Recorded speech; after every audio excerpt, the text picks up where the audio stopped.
माझ्या डॉटरने आज केक केला होता. Thank you for making a cake. It was tasty. Thank you. आज काही नाही, सिम्पल ओकराची भाजी करायची, आपली ड्राय भाजी. ग्रीन चिली गार्लिक चॉप करून घेतलेला आहे आणि आपलं नेहमीची फोडणी द्यायची आहे. फोडणी देऊन तडका मारून रेड चिली नाही सॉरी ग्रीन चिली टाकली आहे, त्यामुळे हळद आणि सॉल्ट घालायचं आहे नंतर त्यामध्ये. बाहेर बघा, आज पाऊस पडला. श्रावण सुरू होण्याच्या आधी इकडेच पाऊस सुरू झाला आहे ऑलरेडी. खरं समर सुरू होतो इकडे, पण पाऊस पडला आहे. छान श्रावणासारखंच ॲटमॉस्फिअर तयार झालेलं आहे. ते फिग्सचं झाड आहे आमचं, त्याला खूप फिग्स लागलेले आहेत. नंतर हे ग्रेप्स आहे वेल, खाली स्ट्रॉबेरी आहे, नंतर फ्लावर्स ॲटोमॅटिकली आले. हा वन मोर फिग आहे, रोज आहे, मग चेरी आहे, ब्लूबेरीजचे 2 प्लांट आहेत. यावेळेला व्हेजिटेबल्स बेड असेच पडलेले आहेत. हे व्हेजिटेबल्स लावलेले नाहीत कारण एक वर्ष जमीन सुपीक करायचं ठरवलं आहे, त्यामुळे थोडा गॅप घेतो आहे. यावेळेला व्हेजिटेबल्स प्लांटिंग नाही करायचं ठरवलं आहे. व्हिडिओ अशा प्रकारे हे असं बॅकयार्ड आहे यावेळेला. सो यावेळेला काही लावलेलं नाही व्हेजिटेबल्स, कारण वेळ पण होत नाही आहे आणि ती जागा सुपीक करायची आहे, त्यामुळे त्याला 1 वर्ष गॅप द्यायचा आहे. सो ही अशी तयारी आहे. ड्राय मिरची घेतली आहे फोडणीसाठी आणि आपलं फोडणीचं पंचपुरण घेतलं आहे. युजली जिरं मोहरी घेते आई, पण पंचपुरण घेतलं आहे मी आणि हिंग घेतलं आहे आणि हळद आणि ग्रीन चिली आणि गार्लिक आणि आपली ओकरा चॉप करून घेतली आहे छोटे छोटे पीसेस आणि चवीप्रमाणे सॉल्ट. सो याचं टेक्निक असं आहे की तुम्ही म्हणजे लोखंडाच्या कढईमध्ये किंवा लोखंडाच्या तव्यावर ही भाजी करायची असते. सो हे कास्ट आयर्न आहे, कास्ट आयर्नमध्ये करते आणि त्याची चव चांगली लागते, टेस्ट चांगली लागते, म्हणून आयर्नमध्ये करायची आहे. सो आता तेल गरम होत आलं आहे.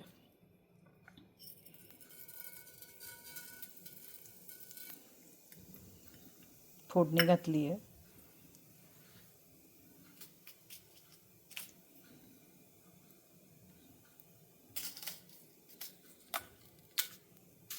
आणि इकडे चिली घातलेत आणि आपण कढीपत्त्याचे पानं घालायचे थोडेसे. ग्रीन चिली पण घालायची. ग्रीन चिली चांगली तळली गेली पाहिजे.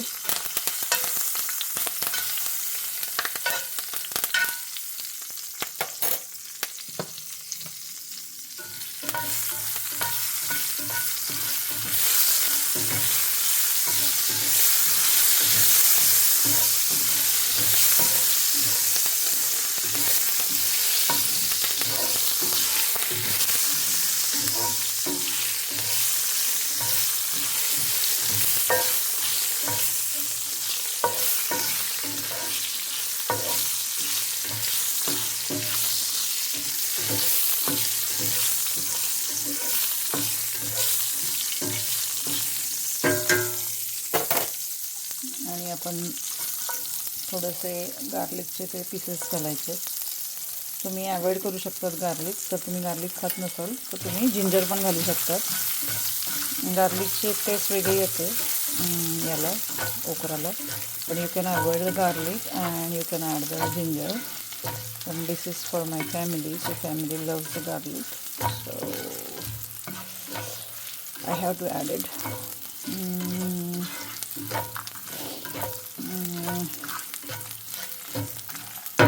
हा चांगला फ्राय झाला, चांगला गार्लिक, की मग आपण हळद घालायची आहे. तर अगदी 1/2 टीस्पून. ती तळली गेली पाहिजे चांगली, कारण हळद कच्ची राहिली की ती पचायला जड असते. युजली म्हणतात हळद आणि ब्लॅक पेपर बरोबर घालायचं, जेणेकरून ते डायजेस्ट व्हायला सोपं पडतं. सो मी थोडंसं ब्लॅक पेपर घालणार आहे.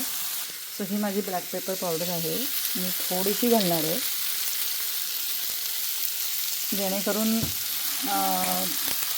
जी हळद असते आपली, हळद आणि ब्लॅक पेपरचं कॉम्बिनेशन चांगलं असतं, जेणेकरून ती व्यवस्थित डायजेस्ट व्हायला हेल्प होते.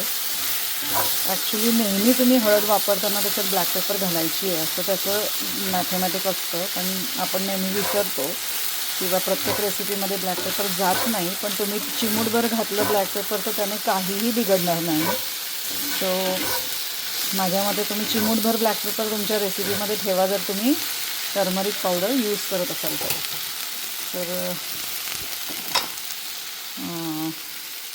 चवीप्रमाणे मीठ घालते आहे आणि आता लो गॅसवर ठेवायचं आहे आणि झाकण लावून ठेवायचं एक वाफ येईपर्यंत. असं झाकण लावून ठेवायचं एक वाफ येईपर्यंत, ओन्ली 1 स्टीम येईपर्यंत. कारण तुम्ही जर कायम शेवटपर्यंत कुक होईपर्यंत जर ठेवलं झाकण तर ते चिकट होते रेसिपी. त्याला तार सुटतात भेंडीला ड्राय कुक करायची असेल तर झाकण ठेवायचं नसतं, पण पहिली स्टीम येऊ द्यायची जेणेकरून ती शिजायला सुरुवात होते. सो म्हणून पहिली स्टीम येण्यासाठी झाकण ठेवलं आहे. Hello, welcome back again. आता स्टीम झाकण काढलेलं आहे. हे बघा, याला कसे तार सुटतात. हे जे तार सुटतात ना, हे मोकळे होण्यासाठी आता झाकण ओपन ठेवायचं आहे, कवर करायचं नाही आहे. सो आता ओपन ठेवायचं आहे आणि लोवर ठेवायचं आहे आणि खूप पटापटा मिक्स करायचं नाही आहे. सो थोड्या थोड्या वेळाने मिक्स करत जायचं आहे जेणेकरून तार तुटत नाही. जर तुम्हाला तरी पण प्रॉब्लेम असेल आणि तुमचे स्टिकी थ्रेड्स येत असतील तर तुम्ही लेमन ज्यूस वापरू शकतात.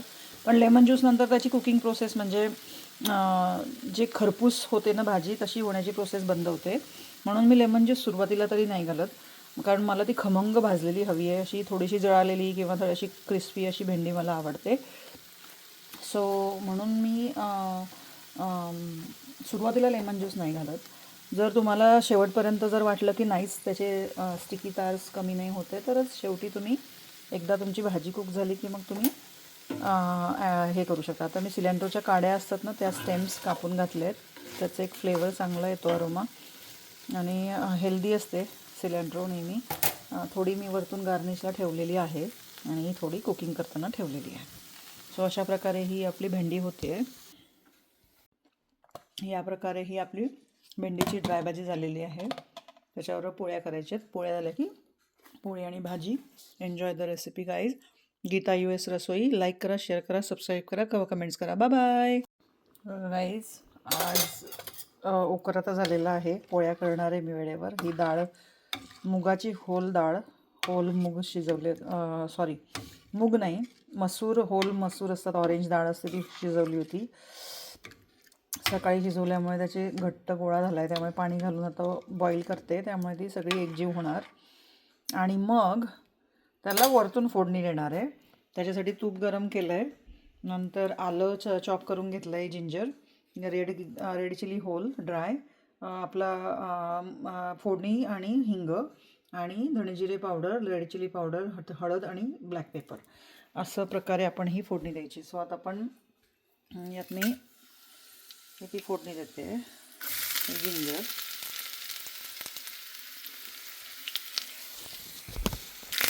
कढीपत्ता,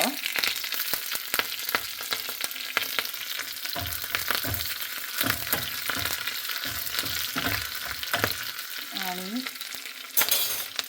ही आपली फोडणी घालायची राहिली होती, ती फोडणी घालूया.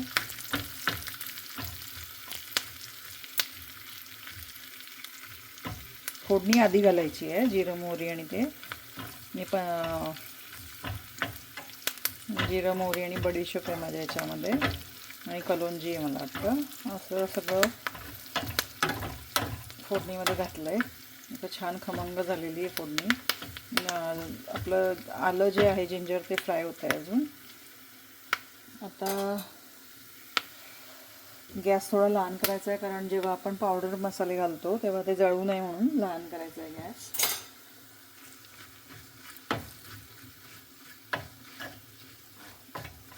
तर हे असं सगळं फ्राय करून घ्यायचं आहे.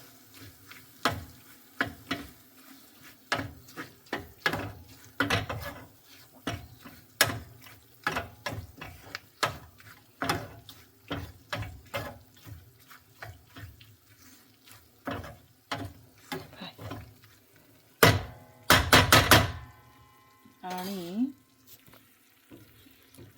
हा आपला आता मसाला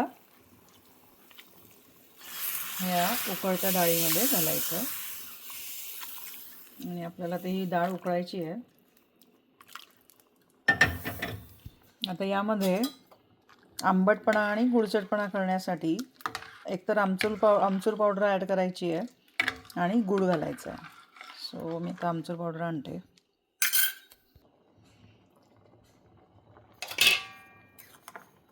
हे आपण थोडंसं आमचूर पावडर घातली आता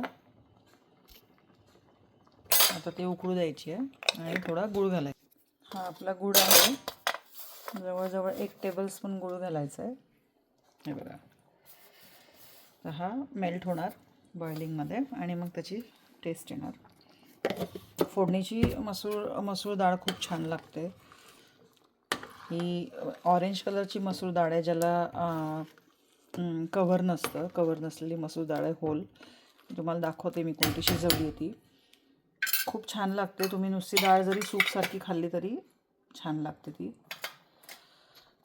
हे बघा, ही माझी मसूरची डाळ आहे आणि हे होल मसूर आहेत. ह्याची मी आज आमटी बनवली आहे. सो हे होल मसूर आहेत आणि हे ते स्प्लिट केलेली आहे. सो अशी ती